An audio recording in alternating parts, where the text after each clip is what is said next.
Matwa jijini Mombasa kufuatia operesheni iliyofanywa na kikosi cha mashirika mbalimbali kikiongozwa na mamlaka ya kupambana na mihadarati na dawa za kulevya NACADA.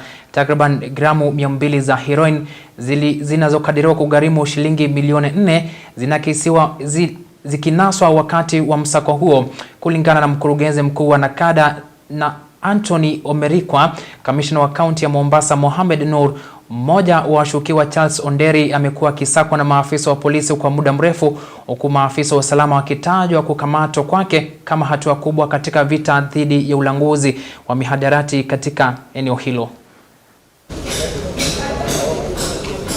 Production mechanism of this illicit alcohol increases the danger in using the alcohol. The residual effect of this is organ failure.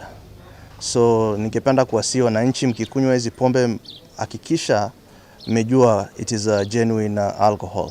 We also interdicted some methamphetamine, which is a very dangerous synthetic drug. It's highly addictive. You only take it once or twice and you get into the stream of addiction. Kufanya operation mwendo wa karibu saa 8 huko saa 9 za usiku, na waliweza kurecover vitu mingi sana kama heroin, methin pia ilipatikana ile dawa, na pia pombe ambaye sio halali, is not fit for human consumption, lakini tuliweza kuwakamata